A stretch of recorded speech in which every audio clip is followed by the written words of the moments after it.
Hi, I'm JONRS. I'm Led, still, but with 60% less hair.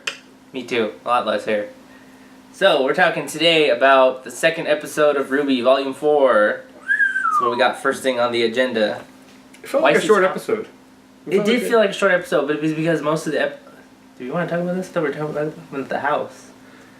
I want to talk about how it was a short episode. Okay, Don't you guys want to talk about how it felt like a shorter episode? I don't know. I feel like most of the episode was just Weiss talking to her dad and just walking around. In a beautiful house. It was a beautiful house. Check that out. That house, pretty sick. And all the nice snakes and statues and everything like that. Rooster Teeth, you need to get with From Software, turn that into a Dark Souls level. It did look like a Dark Souls level. Straight up. It's like the cathedral of, what is it, Anne Orlando? All the little portrait guardian dudes Mm-hmm. Straight up. Nice. Turn it into a Dark Souls level. I'd play it. I'd probably get mad though. So, what was the first thing we noticed? Weiss, she was pretty depressed. Yep. Depressed. Needs a... No, I don't think the psychologist would help her. I think she just needs her friends. Yeah, Weiss is depressed. She seemed like she felt imprisoned in her own house. But that's Her probably just how blue people are. house. Because, I mean, we seen that painting later on. That painting, you know, she's outside her dad's room. And, like, they all looked, like, so uneasy. Her whole family, her brother, her sister, and mom.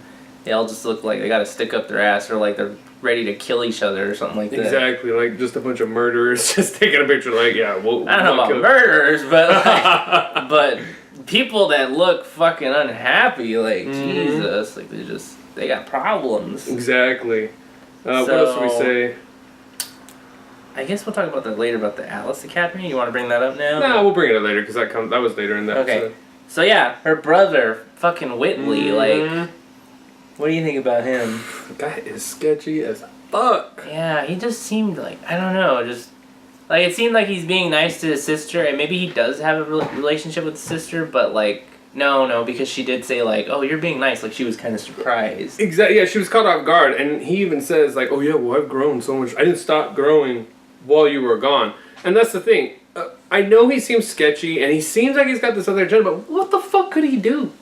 I mean, he's a kid. Like, I mean, unless he has secret access to the, I don't know, dust mech, tanks or something. I mean, what? Well, I was going to bring up, I'm confused because they said that this series, Volume 4 takes place a couple months after Volume 3, and yet, based off that, discussion between Whitley and her, that's true. Makes it sound like she just barely talked to him the first time, in years. It's almost God like, knows how long. Yeah. So that's why I'm kind of like, so it's been a couple months, but your brother hasn't been here, or is this like, is that whole couple months thing just not even existing? Was that picture recent? Is he really a cyborg? Okay, no, not like that. But yeah, straight up, yeah, he seems sketchy. He seems like he has a fucking agenda or something. He's trying to like lead her on to going to go check out, what's going on with her dad and James. It seems like the whole Weiss family has their relationships are very, I don't know if it's because of the business or the money or whatever, but they're very rocky. I mean, fuck. We even talked. We heard Whitley tells Weiss like, "Hey, she ask like, where's mom?" Yeah, she does. Yeah, she's like, oh, yeah, where's mom? And he's just offhandedly like, oh, well, she's already in the garden drinking. Like that's just a thing that happens. Mom gets drunk, maybe has a good time with the gardener. She was talking about like, oh yeah, she thought it was her mom getting in an argument with the dad. That's what it was. Oh, was it? Yeah. Oh, okay. She's like, oh, was it Either way, mom's in the garden already drinking. Like I said, probably with the gardener. She's fucking the gardener in the bushes. So yeah, obviously we covered that. Mom and Pop has a bad relationship. They're all fucked up. Did you want to keep talking about that? Or? No, I mean, there's not really much to bring up other than, okay, they have a fucked up relationship. I mean, is it because of the business? I mean, we don't know. We don't know. I think it's just enough. the dad. Yeah. I mean, we haven't seen the mom, obviously, but I think it's mainly just the dad. What's his name? Jacques. That he's just one of the stereotypical uptight businessman assholes who's just like, everything's got to succeed, everything's got to be perfect, blah, blah, blah. Yeah. So, I don't really think there's much mystery there to what, why they're like that. Speaking of mysteries, though, and that brings up what I want to talk about, the villages. They're low-tech, they seem. Oh, yeah. We saw another village get really fucked up, but if you notice, it seems to have the same, let's say, I guess you could say low-tech, of the village from the first episode of Volume 4, where the people, they almost look like, almost like monks. You know, some people look like monks, and Yeah, their clothing very traditional. I was telling you maybe this is like the Asian country or something. Exactly. Like. And so this village, you know, the architecture and everything about it seems simple as well. Not to mention the buildings almost look exactly the same. But yeah, I think they look similar, but I don't know. I'd have to see like a frame by frame or like, you know, a frame comparison with the two. Yeah, exactly. I mean, we don't know if Rooster Teeth just said, well, let's just make it nighttime and shut the buildings here, and there you go. Oh, it's another dead guy. Don't forget it's another village. It's another village. But besides Rooster Teeth movie magic. And their set design. Yeah, and set design magic. I will say, what's interesting about this is the first village elder from the first village, you know, he says, oh, thank you so much. Could you stay, you know, Ruby and her team, because for protection. So that makes you wonder, shit, this village got fucked up. Like, is it more of a wild zone than we think? You know, it's not as structured and there's not as much protection. You know, like, because we're thinking, oh, maybe it's like the other continent where, you know, it's like cities and it seems like there's military. And now this one, it's like, no, this is like, people are almost still trying to survive. We don't, like, you know. I don't know. That's just my take. Like, I get the vibe where I'm like, shoot, there's not much protection out there. Like, in this place, anyways. I agree. I honestly want to say that if you live in a world like Remnant, where you got the Grimm laying around, I really don't think villages would be without like big ass fucking walls and like spikes and shit like that. That's why I thought was funny when they're like, they would have fucking defenses, like. Yeah, that's why they're like, bandits took the village, and then the Grimm came because of the fear and the fighting of the bandits, and I'm like, you live in a world where there's like shadow demons running around, like. Yeah, you're gonna build up your tech walls. Like within 2 weeks, you're probably not building the first structure. You know, you're gonna have tents, and it's gonna get fucked. I don't know. Maybe the thing is, maybe this area of the world isn't as heavily populated with Grimm as the other areas, you know, near Beacon and whatnot. Because, I mean, like, I don't know. Maybe it's just a safer zone, so like, oh, we don't really worry about Grimm really that much. What I want to know is, why did bandits attack now? I don't know. You know, like that's just what happened. You'd think they'd have the bandit problem in check. They've been living here. You know, the structures look like they've been there for a while. You'd think bandits, oh, they come, we fuck their shit up. It's like, I think it was just a plot device, just to well, I agree. People die and villages get destroyed out in the wilderness, and that's it. You know. I think we're looking too far into it. Looks like a town, though, if you think about it. But regardless, village, town. Next thing. What do we got next? Well, I was going to say, hold on real fast, about the big old footprint they found in the ground. Oh, yeah. That Ren and Nora found. Yeah. To me, I just thought, oh, okay, it's just like one of those big elephant Grimm or something. That's what I was thinking. Like, no big deal. But I don't know, apparently they're going to follow it or something. We kind of just like, that's where it cut off in the episode for their arc. Their little side of the story. Anyways. So, let's see, we come back to James and his 5 o'clock shadow. So... James looks a lot gruffer. Ready for action. I was going to say, he looks like, to me anyways, he looked really laid back and less stern. Because in, like, the third season, he just seemed really... Well, even the second season. Was he in the second season? I don't even remember now. Wasn't he? I can't even remember. No, he wasn't. It's all wait, he was. Wasn't he? Fuck, I don't even remember. Doesn't matter. Well, anyways, in the third season at least, James Ironwood, obviously, you know this, he looked so much more stern. You could tell he was always like, yeah, we need to do this, and like, blah, blah, blah. He was very stern, military, very serious. like I'm a drone, we're gonna handle this shit. Yeah, you know? Exactly. Whereas now, he's chilling in Jock's place, he looked really laid back. And yeah, he had a little bit of 5 o'clock shadow, and whatever, but you could tell his whole demeanor, he just seemed really, like, almost at peace. Like, he was just like, oh, hey, you know, like, the way he's talking. Like, you could tell he was getting pissed at Jock, but when he addresses Weiss anyways, he just seemed very just relaxed, really laid back. I was like, whoa, is this the same guy? Like, I didn't even realize, or it seemed so different to me, almost night and day. It almost makes you wonder if, like, because he was there with Weiss fighting and everything, like, he's almost, like, trying to get a gauge of, like, fuck, like, you've been through shit, I know what you went through, maybe not totally, but, like, he was there, too, like, almost trying to see how she is doing, you know, like, you know. I think so, but I think it could also just be that they're in their home turf now. You know, this is their country and everything like that. They probably have ridiculous military. You know, it's their home turf. It's no bandit problems. Exactly. They probably fucking eradicated all the bandits. So yeah, I think maybe that's why he's at ease, you know. it's been a couple months. Supposedly, I think parts of the story it's been a couple months, and other parts it's like it's only been a day. In that regard, it seems like it's been a couple months, and he seems laid back, and he's just like, whatever, we're here, in our country. Yeah, exactly. But you would think, because of the whole dust embargo and whatnot that he did, like, that he's preparing for war, so you would think he'd be a little more... I don't know. We'll see next time we see him. Well, what's interesting is you brought the dust embargo, and... Jacques is pissed because he's losing millions, if not billions of dollars, or whatever, rupees, or whatever the currency is, I don't even remember now. I don't know. Truggets. Yeah, Truggets. He's just... Creds. Losing a ton of creds. Space bucks. And James is basically saying, like, we need to do it for peace, we need to do it for this until everybody, figures everything out. Well, hold on. The whole embargo? My impression was... Okay. Maybe I'm looking at it bad. Go ahead, tell me. My impression was that they did the dust embargo so that way other countries don't have dust if they end up going to war. It's true, and that's what I got. Well, it seems fucked up. He's denying them, basically. It seems fucked up, though, because Atlas has the biggest store. Well, exactly. So it's almost like the United States blocking, like nuclear arms. We would do the same shit. Yeah. Stop. If we got in a giant... If it was the U.S. versus the whole world, we would just stop selling weapons to probably everybody, although we've sold enough, plenty. We kind of fucked ourselves for years. But yeah, I'm pretty sure we would stop selling weapons to... Fuck politics, so back to RWBY politics. Anyways, yes, we're talking RWBY politics. So yeah, that whole embargo, that's what I think. What's your theory, bro? My theory is that they don't exactly know who attacked them. And this is one way, because I agree with what you're saying. They don't want the nations to fight. But the other theory that could be out there is they don't know who the fuck was behind the attacks. So why do you want to keep giving dust to people when another attack could happen, they could arm up? Like, you have no idea, because remember, a lot of dust was getting stolen throughout the seasons. Yes.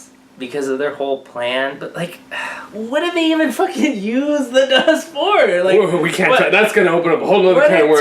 Torchwick. I mean, he was stealing dust. Torchwick was stealing dust like season 1, season 2, and then what happened to all the dust he stole? I mean, you know what? I shouldn't have brought that up. Got the big ass mechs. Maybe they ate all the dust. I don't know. That's what I'm. What do they do with all the dust? Maybe they've been sending it to Salem. I looked up her name, by the way. Her name is. I know. No, I knew her name was Salem too. I looked it up. Like we said. So, it's the same voice actor. Lena, Cortana, Salem. Yeah, I forget her name. Jennifer something, or is it Jessica? I think it's Jennifer. We're going to get our fans hating on us right now. Anyways, we need to talk about the true culprit of this whole episode. Fucking Klein. Klein is the mastermind. You heard it here first, folks. Klein. The whole dust embargo politics can go out the fucking window with this motherfucker. Why is that? Tell us, bro. Tell us. Shit. Well, I'm sure you all have seen Klein thinking he's a nice guy. Butler. Problem is, his eyes. He's rolling. This guy is huffing dust. And what was weren't they like first blue? Yes, yeah, they were first blue, switched to red, I think yellow, and then I don't remember if they switched back to blue. Okay. It ended on yellow. But this motherfucker's huffing dust. That's probably why the embargo's going on. Klein is so happy he gets to huff dust all day. He might have a whole network of dust huffers. He's selling this on their island or wherever they live. That's why they have an embargo. They can't sell it. That's why they're having the party. Sniffing all this shit. That's why Jacques is having the party. He's all like, we're going to do it for the good of the people. While Klein in the background is dealing dust to everybody who's coming in. They're dust sellers? Yeah. I bet you it's going to be drugs. It's going to be an underground dust market that, Jacques is going to tell James, oh yeah, we're just having a party. And then he's meeting with the dignitaries or whatever and be like, yeah, you need this dust shipment. And Klein's right there in his hood, but seriously, I want to bring up why I think he's also huffing dust, sniffing this stuff like crazy, because Raven. It's all because of Raven. Oh, God. I was going to say about Tyrion, but never mind. Oh, yeah. We'll bring that up. No, go ahead. We'll bring that up. Talk over here. But the reason why I say this guy is sniffing dust is because we look at the weapons in the past when they're modified with dust, okay? Raven's sword, her custom sword, when it's sheathed and she chooses her type of attack, it's spinning, right? And it stops on whatever she's going to use. So, if it's red or blue, it stops on blue. Motherfucking Klein, his eyes are spinning, stops, that's what he's gonna be. Boom! If the eyes and colors are changing and revolving, He's choosing his dust. Also, like, Weiss has one of the little revolver things on her sword too. that's right. You're right. I forgot about does that. She actually choose? Yeah, she does. She does choose the dust she's gonna use. It's a little different though. More proof that Klein is not just your typical Fringe theory. Yeah, fringe theory. He's Klein not just is your a typical drug lord. He is the ruler of the Schnee Dust Company. a drug lord, and he's doing the product. He's doing their own product. On a serious note, for me, when I first seen Klein, for me it was warning bells went off in my head because he started acting erratically and kind of like talking differently, and I was just like, this motherfucker's Tyrion. He used some fucking like mesmer magic or something. Monk magic. Monk. Changed his look and he's like ready to assassinate Weiss. I was just like, kill him! As soon as I seen him switch eyes, I was like, blast this fucker. That's Tyrion, straight up. But really, I hate the fucker, but hey, I'm sure he's fucking deadly. I mean, that's still fucking. But if I was Weiss, I'd just like rack out sawed-off shotgun just immediately. But she doesn't know. Blast him. I know. That's the thing. She didn't elicit a bad reaction. Apparently, she's used to seeing her butler do this kind of shit, huff and duff. I see him in the bathroom all the time. Oh, that's just Klein. He's just the butler. Ever since I was a little girl, he'd just be over there. Hold on, honey, I gotta sniff. Do some dust. Fucking doing that powder. Shit, man. But anyways, the last thing. Oh god, see, we're gonna get controversial right now. Was about the video. The video of Pura. So I'm sure a lot of people probably got killed by that scene. A lot of people were like, "Oh my god, it was so horrible." Do you want to talk about it before I shit on it? I'm just gonna say, I almost shed a tear. However, I didn't like that we went from, haha, John's the butt of the jokes, to all of a sudden, he looks serious, and he's training and everything, which is great, that's how I expect him to be, but then they brought up Pura and everything, and now, bro, shit on it! I'm not gonna shit on it, but I just feel like the whole scene with Pura and her video and shit, I feel like they're just milking it. Like, I don't know. I know it sucks, and I know most people see it, and they're just like, oh my god, this is horrible, poor John, he's still fucked up. But to me, I'm just like, really, Rooster Teeth? Like, I feel, I made this analogy to my bro. I feel like it's like Talladega Nights, and they stabbed the knife into us when they killed fucking Pura. And then this video, I feel like they're stabbing another knife, and they're kind of just wrenching around like, hey guys, look at Pura, she's still dead. I feel like they're fucking with us, and like, I don't know. To me, I felt it was unnecessary, but I guess it shows, John's still fucked up, obviously, and he's got videos. Mm-hmm. But the most important thing out of all this, and you guys are probably like, yeah, right, he's fucking full of shit. He's just gonna talk more shit about it. The most important fucking thing that you need to think about, it doesn't really have to do with the story. Money. The fact that they brought back Pura, the voice actress, to record that scene on the video. So what does that fucking tell you? There's either gonna be more videos with Pura, or she's gonna fucking come back in this season. So maybe her spirit, she's gonna talk to her spirit or some shit. But the fact that they brought her back as a voice actress, hey, that's kind of a big deal. And I'm sure the more well-informed RWBY fans are probably just like, dude, Pura's like their janitor. They just walk down the hallway and they say, hey, can you record this for us? So we're horribly Well, for me, from a business perspective, and like with VAs and whatnot, you don't just hire somebody and be like, hey, can you say these lines? And then you pay them like from what I understand, well, sure. I mean, the strike is going on, so I think maybe things are going to be changing. Still going on? I believe so. Oh, I haven't really officially looked, but let's just say it started last weekend. Again? Yeah. Oh wow. Hey, easy. But we're not. This isn't that movie. But what happened is normally VAs are paid for the day. So unless Rooster Teeth is super good friends, will be like, hey, by the way, on your way over to get dinner, can you stop by real quick and just record these lines?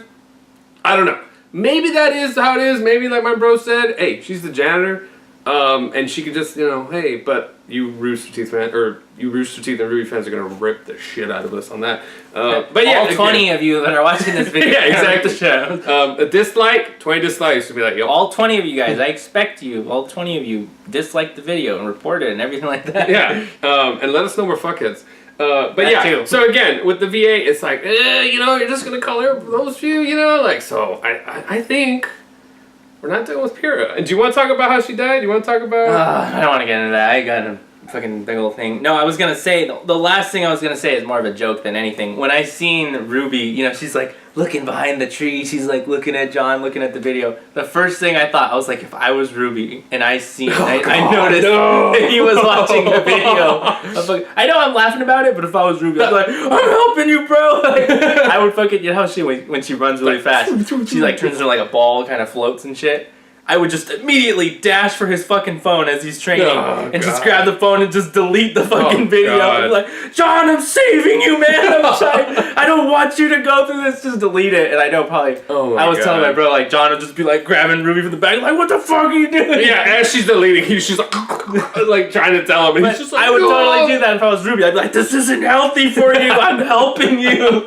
You gotta move on. Exactly. Like, you don't understand. I'm trying to help. And then Ruby. Yeah, and then John kills her straight up, just murders her or something. But if I was Ruby, I would first try and talk to him. So he would be like straight up like forgetting Sarah Marshall or something. I'd be like, dude, look it, you gotta delete the video, you know? Just delete it. He'd be like, no, don't do it. I'm like, I'm gonna do it. You can't stop me. You won't do it. I'm Ruby. I run really fast. You won't catch me. You got a shield. I'm not running at you. God but damn. Whatever. Ruby didn't do it. She's gonna let him be sad, and you know. Whatever. Let him watch the video repeatedly. Jesus. So yeah, I think that about wraps it up. Yeah, I don't really want to talk about. No. I mean, besides that, again, I mean, yeah, we brought up some crazy shit. That said, I'm fucking loving it. I'm loving what Roosty's doing. I mean, the animation again. I gotta bring it up. It is amazing. It's amazing and everything like that. I still sometimes get confused and think that Ruby's white shirt is her skin. I still do. It's amazing. It's that. When they do close-ups, I can tell, but a lot of times I'm just like, she's not wearing a shirt. It just blends. It blends so perfectly. What I was gonna say, we had beautiful blue colors in Weiss's, house or mansion. Yeah, her house is fucking gorgeous. I like it was beautiful. Animation's great. Just everything. The lighting, the shaders, and all that. Yeah, I mean, voice actors are fucking on par. I really love, I know this is a very small tidbit, one of the things I loved is when Ruby's waking up and she's hearing Pyrrha. We didn't even talk about that. Those kind of important. Those sound effects they use and morphing Pyrrha's voice, and then even, I believe on the first one it's Ruby saying Pyrrha when she died, and that's what I think. It was John. I think it's Ruby, but anyways. It was John. You can't hear right. Anyways, I loved the effects they did. Yeah, it was cool. What, do you want to bring that up real quick? Well, we're talking about it. Well, I'm just saying, we're running over. Yeah, we are running over. I don't know, I just think it's odd that Ruby's having dreams about that. That's it. Kind of strange. More voice acting lines, huh? No, because, I didn't listen to it. We might see Pyrrha. Yeah, that's what I'm thinking. People were saying, I guess it was Pyrrha's dialogue from like the last episode or something like that. What she was telling John or something before, I'm not sure. I didn't analyze it. I don't know. We're going to have to see it. I think Jean might be a happy guy in the future, but we'll see. Yeah, maybe. I don't know. I mean, he already melted down her sword and shit. If I was Pyrrha and I came back, I'd be pretty pissed. Yeah. Seriously? Like, John, what'd you do with my sword? Oh, well. Where's my crown? Oh, shit. Like, my grandma gave me that. That was the last thing she gave me before she died. Yeah, I'd be pretty pissed. Like, what the fuck? You melted my shit? I love you! I'm still alive because of the metal, please. No, she wouldn't care, to be honest. I think that about wraps it up, though. Mm-hmm. Thank you guys for watching. We will see you probably next week when we watch the third episode, and we don't watch it tomorrow on a bootleg anime site. Yeah, no bootleg. Totally not gonna do that. We're gonna wait for YouTube. No bootleg. Bye.